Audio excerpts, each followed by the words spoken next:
This is exactly the kind of game the left plays in trying to demonize, stigmatize, marginalize, and destroy everyone who speaks out about the jihad terror threat. And you're just another one of them.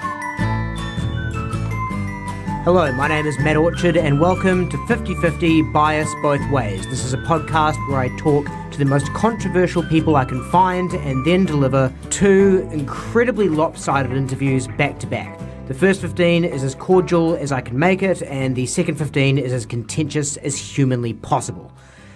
So, why this format? I got this idea from watching Dave Rubin, and for anyone who doesn't know who Dave Rubin is, Dave Rubin hosts a show called The Rubin Report on YouTube, where he interviews all kinds of people, but something he catches a lot of criticism for is interviewing some very fringe figures.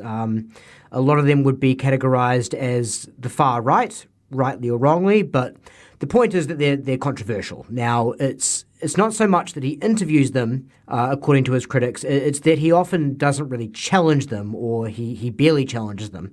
And a lot of people say that this essentially sanitizes them.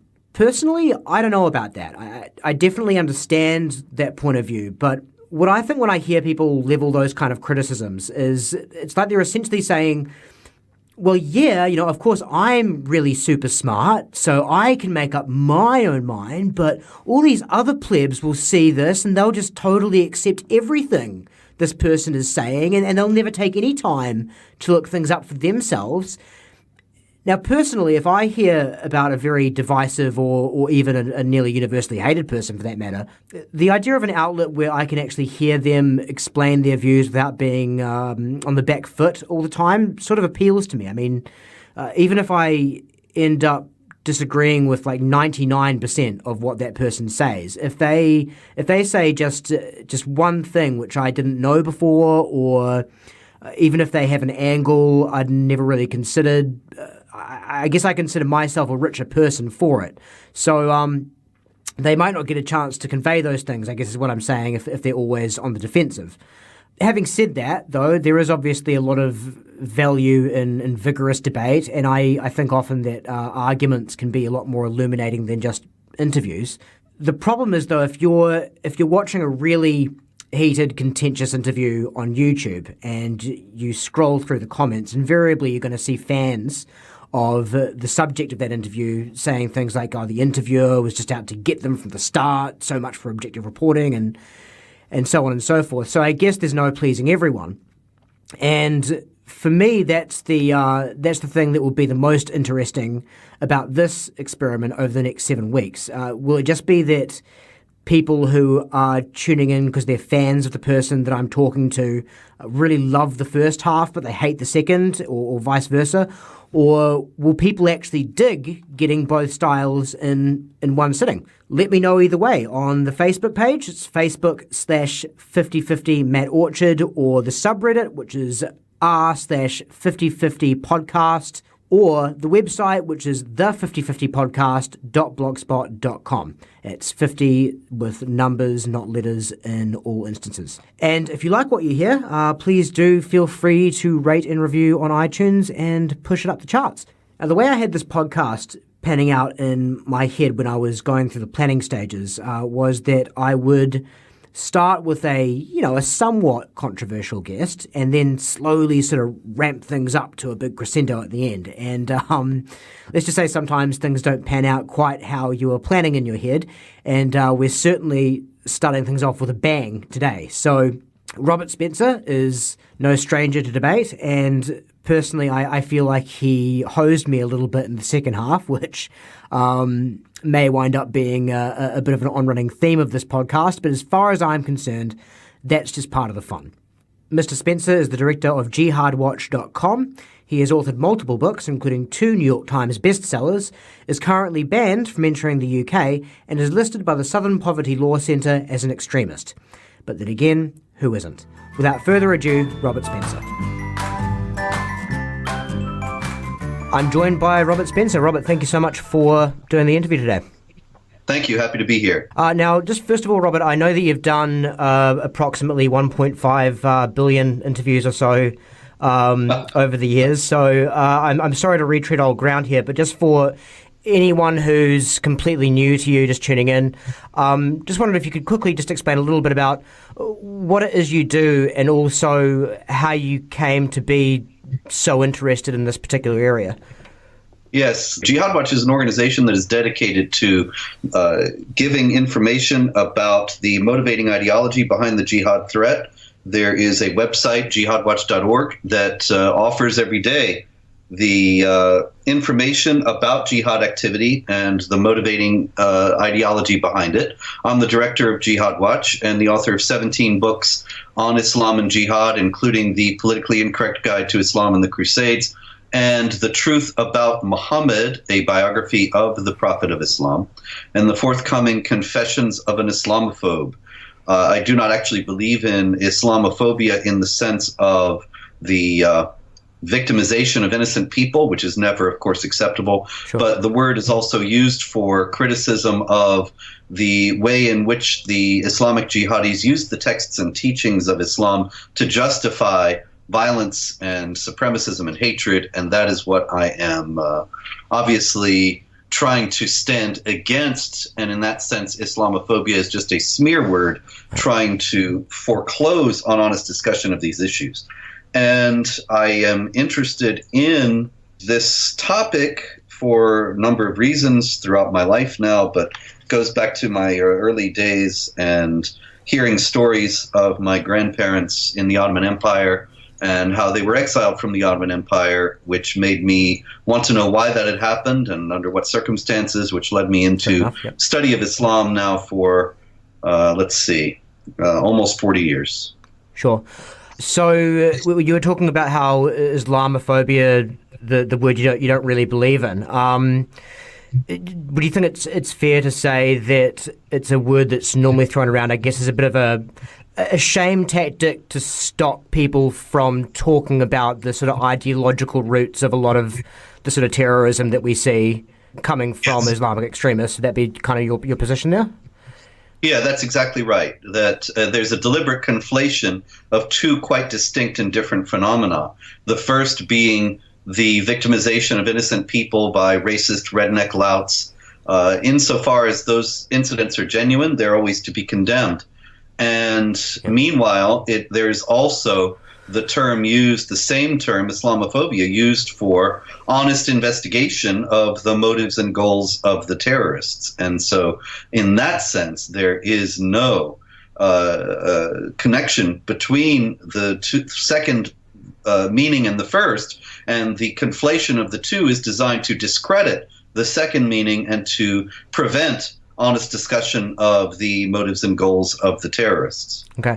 And I know from your writing that I take that you'd say a lot of that that behaviour generally comes from the left. A lot of those accusations and so forth come from the left. I would understand why terrorists would want to hide their motives and so forth, but why do you think it is that the left generally goes to these shaming tactics, and why are they trying to sort of misdirect on the motivating factors behind terrorism, in your opinion? My only explanation for that is that the enemy of my enemy is my friend, and that the left sees in Islam a kindred spirit. They both hate the West. They both hate Judeo-Christian civilization. They both hate the United States. And so they see each other as allies and have made a very firm alliance.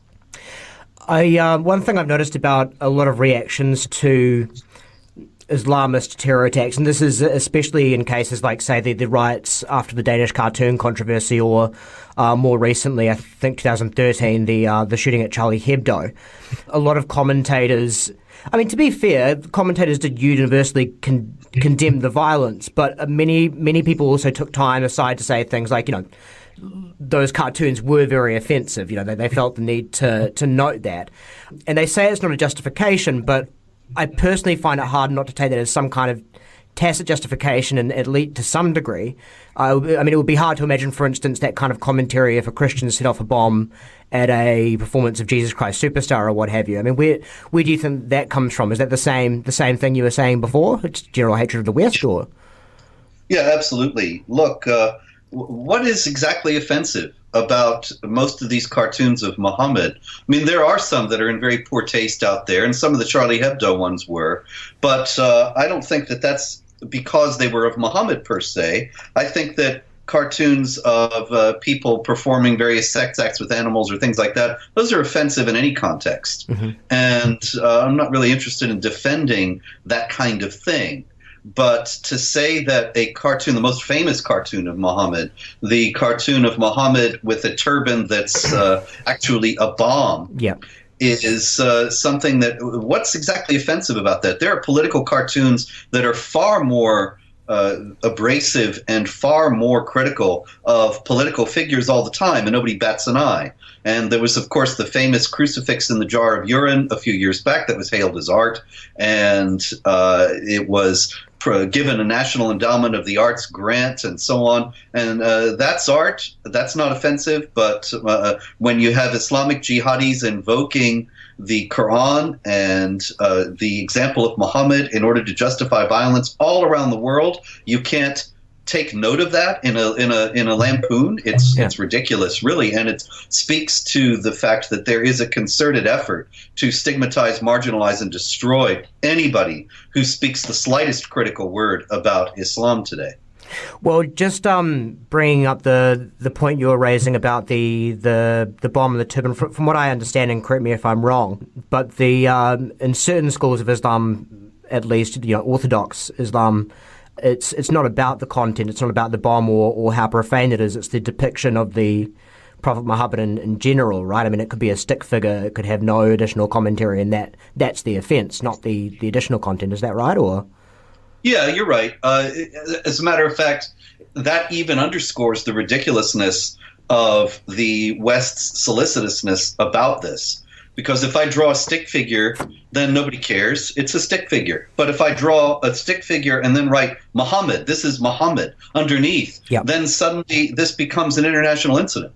And that's absurd. These people have to grow up. And if it were in any other context, nobody would have any hesitation. If it were some Christian group saying you must not do this about in regard to Jesus Christ, they would be ridiculed. But because there is the hint, the ongoing threat of violence underlying the complaints that Muslims register about depictions of Muhammad, people kowtow. It's really just like on the schoolyard, and in 5th grade, you give in to the bully, and the bully gets what he wants. And all these people lining up to say, we respect Islam and we respect Muslims too much to depict Muhammad, when they would not hesitate with the crucifix in the jar of urine and so on.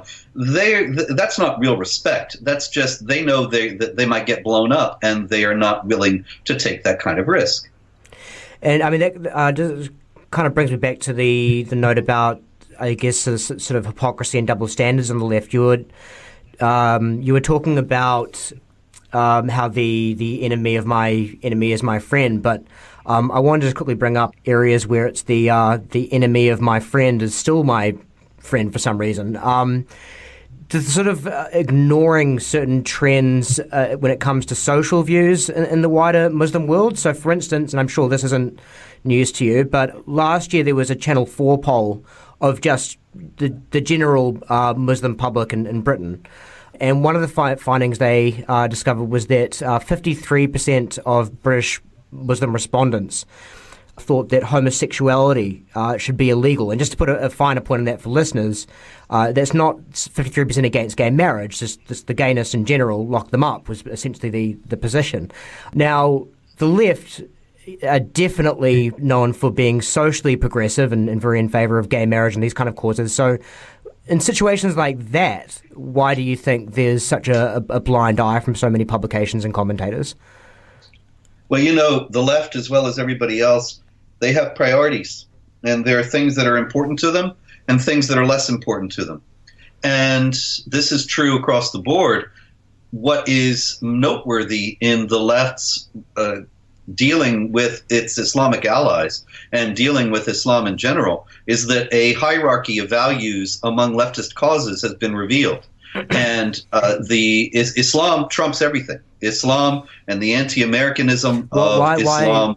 Why is that? I don't know why it is, except it seems to me that it reveals that anti-Americanism is the primary focus of the left, and not women's rights and not gay rights or anything else. And we have seen this reinforced many times. A few years back, Pamela Geller and I put ads on buses in San Francisco quoting Muslim leaders saying that homosexuals should be put to death. And the San Francisco Board of Supervisors, their city council, they issued a condemnation not of the Muslim leaders for saying that gays should be put to death, but of us for calling attention to it. And that revealed the hierarchy of the left's values. It seems to me that destroying Western values and notions of human rights and destroying the United States and Western civilization, that's what they're really all about. In San Francisco, did they call the validity of the quotes into question at all, or was it just... No, they couldn't. We had documented them, and the documentation was readily available. Okay. And I wanted to touch on your banning from the UK as well. So you were banned in 2013 from entering the UK, and the quote is the reason was because it would not be conducive to the public good for you to come. It's been pointed out by yourself and by others that the UK often lets Islamic speakers that openly advocate violent jihad and other extreme interpretations of Islam into the country. Those views are certainly no more popular than yours by any measure, no matter what you want to say about Britain, no matter what you want to say about you. Amongst the wider general public, those kind of violent views are no more popular than yours. So why do you think that double standard exists? If there's... I don't think it's a matter of popularity. It's a matter of the constituencies that each one of us could bring to bear. In other words, the people who are opposed to jihad terror and are pointing it out are a tiny and persecuted group in the UK, because the UK government is indefatigably committed to the idea of multiculturalism, of globalism, of the destruction of ethnicity, of the destruction of the nation state, and so on. And so it hounds and persecutes and endeavors to destroy anyone and everyone who is against that agenda and who dares to call attention to the jihad terror threat, because the British government wants a massive and growing Muslim population in Britain, and to erase all distinctions between the native British people and the Muslim immigrants. Now, the other side of that is that you have this large and restive Muslim population that's growing that the British government is anxious to appease and accommodate. And so they let in these jihad preachers, and they have no problem with that. And they banned me for pointing out quite correctly that Islam has doctrines of violence against unbelievers. That's just not allowed to be said in Britain today. But the idea that it would be an offense worthy of being banned from a country just shows how absurd our present age really is. Okay. You're one thing I want to touch on before we move on to the next segment, so I've got about a minute 30 to go in this half. You've often been described as as being of the right, and you often describe your enemies as left, as anyone listening will have realised by now. But because you write almost exclusively about Islam, I don't actually know much about your politics in general. How would you describe yourself politically, Robert? Actually, it's something that's very interesting. When I published my first book, and for some years thereafter, I insisted that this was not a left-right issue. This was an issue that anybody, wherever they were on the political spectrum, should be interested in, and interested in defending the United States, defending Western civilization. I think I was kind of naive. I didn't realize how anti-American and anti-West the left really was. And I was told constantly that I was of the far right and so on. Now, I reject that label altogether, because the far right, that's words that are used to describe Hitler. And of course, that's what the establishment media is trying to do when they label people like me far right, is to say these people are the new Hitler. They're just like the Nazis. But in reality, everything that I've done is in the service of the idea of the freedom of speech and the equality of rights of all people before the law. And that has been the animating force behind all of my work. And so if people want to insist that those things are right-wing, then I'll accept that. But in reality, I haven't taken any public stands, and nor do I ever intend to, on any other issues. I'm only interested in this one thing. Okay.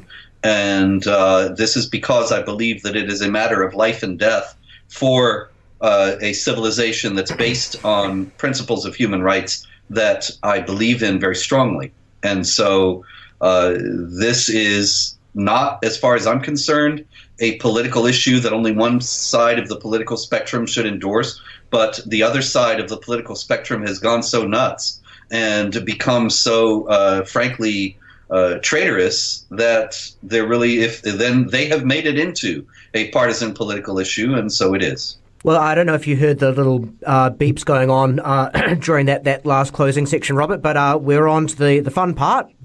All right. So, you said actually just toward the start of this interview that you're against general bigotry toward Muslims. You know, you don't feel negatively toward Muslims as people, but you're more just saying that, Islam is inherently violent. But if you're saying that Islam is inherently violent, and you've also said, or at least in my opinion, heavily implied, it's pretty much unreformable, I think it's sort of circular logic that you don't feel animus toward Muslims as people. I mean, if you think that the religion that they follow, that all Muslims follow, is totally and inherently evil, then that must affect how you view anyone who follows it. No. And there's so many words you put in my mouth there, it's going to take a bit for me to unpack. I don't inherently evil is words that I have never used. And the reality is that there is a difference between the belief system in any situation and the individual who holds to it. For example, there are Christians who are very knowledgeable and devout, and Christians who are not in the least knowledgeable and devout. Of course, yeah. There are socialists who are knowledgeable and committed, and socialists who would call themselves socialists, but they really don't care about socialism or know much about it. There is a spectrum of belief, knowledge, and fervor among the adherents of any belief system, religious and non-religious. And it's the same in Islam. Every individual has to be dealt with as an individual. And every individual has a variety of priorities, a variety of influences, and a variety of perspectives. And religion is one of them, but there are many, many others. What value any individual puts on any particular thing is up to that individual. And so every individual has to be treated with respect and understood in terms of his or her own individual perspectives and priorities. So if somebody is a Muslim, that's all very well. And if a Muslim is rejecting jihad terror and rejecting Sharia and so on, then that's great. And I stand with such a person. Okay. But that doesn't change the teachings of Islam as established by the Quran any more than a Christian who won't turn the other cheek and love his enemies is changing the teachings of Christianity. The teachings are the teachings, and the people are another thing. Also, I've never said Islam is unreformable. It's very hard to see how something that says it's perfect, as the Quran does in chapter 5, verse 3, Allah says, "This day I have perfected your religion for you." So it's hard to see how you could reform something that's perfect. It's already perfect. How can you fix it? Well, that sounds like, but that's I'm sorry. not saying, stranger things have happened Rob, in history. I said I wouldn't. I said I wouldn't talk over you, but it's been a couple of minutes you've gone there uninterrupted. You said you never said it's unreformable, but then you made a statement which made it sound like that was exactly what you were saying. It's a lot of things have happened in history people never would have predicted. I think that if we were standing around here talking, having this interview in, say, 1250 or 1300, and we were talking about the Catholic Church and its hold over the minds of people, it might have been easy to say that that was unreformable. Lots of things happened that nobody expected. And it's the same thing in this case. I don't see how it could happen, and I think it's unlikely, but I would never rule it out. Okay, well, I mean, that's something. In terms of the inherently evil comment, I mean, I'm not going to go and Google inherently evil Islam Robert Spencer right now. Maybe I am wrong. But okay. But it's just the general thrust of when you're talking about the Quran and Islam. It does sound often very categorical. It doesn't really. You don't make much of a point of qualifying very often, from what I've seen. You did it specific. What exactly should I qualify that I'm not qualifying? Well, I mean, let's look at some of the stuff you've done with Pamela Geller you mentioned before. So, I mean, you're the co-founder of Stop Islamization of America. And as you mentioned, you've taken to putting up quite a few subway ads and ads on buses and so forth over the years. So just one example I've pulled. You ran one in 2012, or the organisation did. It just simply read, "In any war between the civilized man and the savage, support the civilized man. Support Israel, defeat jihad." Now, to me, that's very vitriolic language, Robert, and I don't think it's unreasonable to take away from it that you're insinuating Palestinians or even Muslims in general are savages. I mean, can you see why people would think you're bigoted if you're sponsoring messages like that? Well, do you see that it says support Israel, defeat jihad? It doesn't even say support Israel, defeat Palestinians, much less support Israel, defeat Muslims. So actually, your criticism is out of focus because it's very clear to whom it's referring, to the jihadis. And the fact that the jihadis against Israel have been savage, I don't know how any honest person could dispute that. You have, for example, just recently, the example of a family who was sitting down to a Shabbat dinner on a Friday night, and a jihadi came into their home and murdered all of them, including the little children. And there have been other families that have been murdered in their beds while they slept. And then not only that, but then the supporters of these people in Gaza and the West Bank actually pass out candies to celebrate these murders. And so I have no apologies for saying that that's savage, but the idea that we were saying that all Muslims are all Palestinians, that's not what the billboard said, though. Is not based on fact. It's very clear when we say support Israel, defeat jihad, we're talking about jihadis.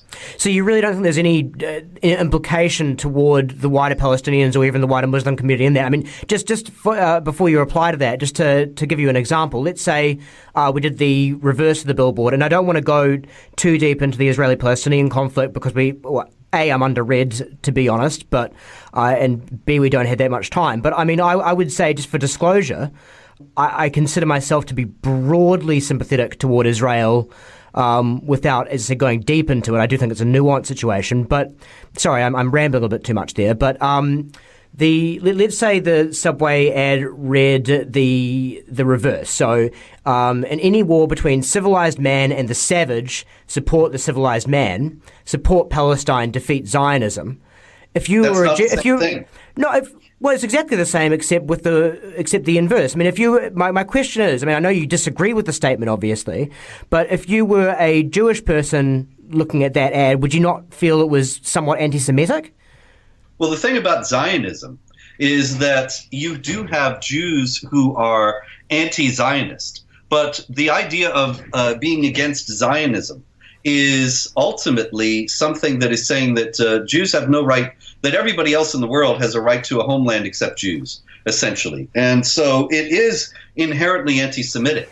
But at the same time, if you say that... It's inherently anti-Semitic. Excuse me, you asked me a question, I'm going to answer it. I'm sorry, I apologize. At the same time, if you say that to oppose jihad is to be anti-Islam, then you're saying what every Muslim group in the West has denied, that jihad terror does have something to do with Islam. And so you can't have it both ways. I mean, your opinions on Zionism and the conflict aside, you are essentially saying that the inverse of that ad would be anti-Semitic, but that your version of the ad is not in any way anti-Muslim. Okay, so you're saying that jihad terror is inherently Islamic, so you're a vicious Islamophobe. Well, no, I'm saying that the ad... If you say that an ad that says support Israel, defeat jihad is anti-Islamic, then you're saying that the jihad savagery that the jihadis display in Israel is inherent to Islam, which is something that everybody else would tell you. That's Islamophobic. I think there's an implication that when you say jihad, you are talking about the Muslim community, and right before that, you refer to savages versus the civilized man. So I mean, but look, the Council on American-Islamic Relations and all the other Muslim groups in the West, they all condemn jihad terror, and they say they have nothing to do with it, and they're moderates. So they ought to support that ad. So you really don't think there's any implication at all that you're sort of vilifying the wider Palestine at all? Only if you say that the savagery that the jihadis display is inherently Palestinian and Islamic. Okay. And then you might be able to make a case, but even then I can't imagine how you would be able to support such activity. Okay. Well, look, we'll move on to one thing because we've only got 5 minutes left here. Now, I know that this is something that you've said is part of the left-wing dossier against you. So I'm sure this is familiar territory, but I think it's worth quickly revisiting. You've been accused of denying the Srebrenica genocide, and you've countered that you never deny the atrocity as such or question the numbers, but you merely argued that it shouldn't be labelled as a genocide because it didn't meet the criteria of deliberate ethnic cleansing, I think, is the argument for me there. Now, I think that assertion is already fairly questionable, and regarding the articles that you originally caught flack for, I think the idea that the term genocide is all you were originally disputing is also questionable. But regardless, I'll just put a pin in that for now. If we have time, we'll get to it. Let's just say that your representation of your stance there is indeed accurate. I can't help but notice a contrast between how, when atrocities are carried out by Muslims, you're very strident in your denunciations, but when an atrocity is carried out against Muslims, you all of a sudden become a very big fan of semantics with that. Is there some atrocity that Muslims committed that I called a genocide falsely? I'm sorry, can you repeat that, Robert? Is there some atrocity that Muslims committed that I falsely labeled a genocide? I don't know, but I mean, I think that's a bit of a... Then I can't really answer your question because it's too vague. The fact is that there are very, very completely unpolitical, unactivist people who question whether the activity whether the murders of those Muslims was a genocide. And I quote at my website, Jihad Watch, a fragment of an article from the Yale Human Rights and Development Law Journal questioning whether that was a genocide of Bosnian Muslims. Obviously, genocide is the attempt to eradicate an entire people, and there are plenty of Bosnian Muslims around today. So if it was a genocide, it was a singularly failed one. But if I am somehow fond of semantics when it comes to issues regarding the killings of Muslims, but I don't care to be so careful with the semantics when it comes to Muslims killing non-Muslims, then you ought to be able to find some example of me exaggerating or falsely labeling a genocide some killing committed by Muslims. And if you can't, then your question is obviously based on false premises. I'm not sure why it's necessary to go tit for tat with that. I just don't see why. And again, I mean, I find it hard to see how you can't understand why people would sort of take offence to your positions and your focus here. So are people protesting at Yale University for questioning whether it's genocide, or is it only not allowed when I do it? The Yale University paper you mentioned actually did categorize it as ethnically cleansing. Yeah, I never denied that. You're shifting the goalposts now. You were hitting me for saying it wasn't a genocide, and Yale says it's not a genocide, and they say it's ethnic cleansing, and I quote them saying that approvingly. And so suddenly that I'm wrong to do that as well. You're obviously not being fair. I said that it wasn't a genocide. I never said that it was good. I never said that it wasn't ethnic cleansing. I said that it wasn't a genocide. Yale also says it's not a genocide. But I'm evil if I say it's not a genocide, and Yale is fine when they say it's not a genocide. This is exactly the kind of game the left plays in trying to demonize, stigmatize, marginalize, and destroy everyone who speaks out about the jihad terror threat, and you're just another one of them. Just to be clear, you didn't just quote Yale, though. I mean, you have also personally said it wasn't a genocide, just to make sure it's clear you're not just passing the buck to Yale. I'm personally saying it's not a genocide. Yale also personally says it's not a genocide. Have you talked to Catherine G. Southwick of Yale and excoriated her for saying it's not a genocide? And if not, why not? I don't know. Maybe I should email her, Robert. But we're not talking about her at the moment, are we? So I mean, I just want to again. No, but I'm asking you why you have this double standard. Why you have no problem with her saying, or Yale University saying it's not a genocide, but somehow when I say it, it becomes wrong to say.